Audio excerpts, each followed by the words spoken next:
সেদিন রাত থেকেই মুষলধারে বৃষ্টি পড়ছিল।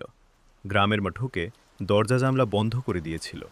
কিন্তু রাহুলের বাড়ি ফিরতে দেরি হয়ে যায়। হাতে একটা টর্চ, কাঁধে ভেজা ব্যাগ। বাড়ি ফিরতে হলে তাকে পেরোতে হবে সেই পুরনো বাঁশবন। গ্রামের সবাই বলতো ওই বাঁশবনের পাশ দিয়ে রাত 12টার পরে কেউ যায় না, কারণ সেখানে নাকি এক মহিলার কান্নার শব্দ শোনা যায়। রাহুল এসব বিশ্বাস করত না।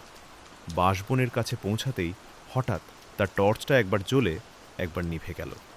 ঠিক তখনই, বাঁচাও, কেউ আছো? একটা মেয়ের কান্না ভেজা গলা। রাহুল চারদিকে আলো ফেলল, কাউকে দেখা গেল না।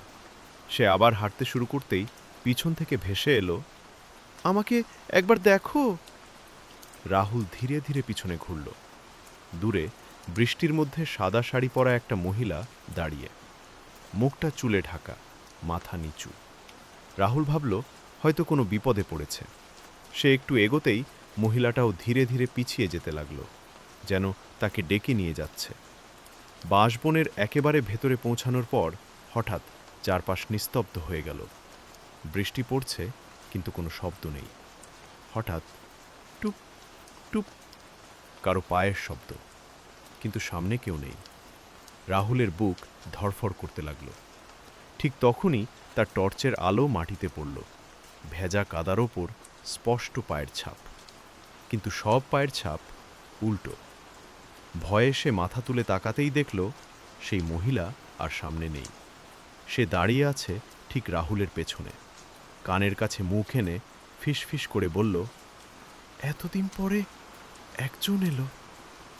রাহুল ঘুরে তাকাতেই দেখল মহিলার কোনো চোখ নেই, মুখে অস্বাভাবিক বড় একটা হাসি। পরের মুহূর্তেই টর্চ নিভে গেল।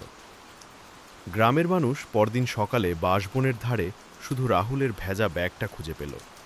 রাহুলকে আর কোনোদিন পাওয়া যায়নি।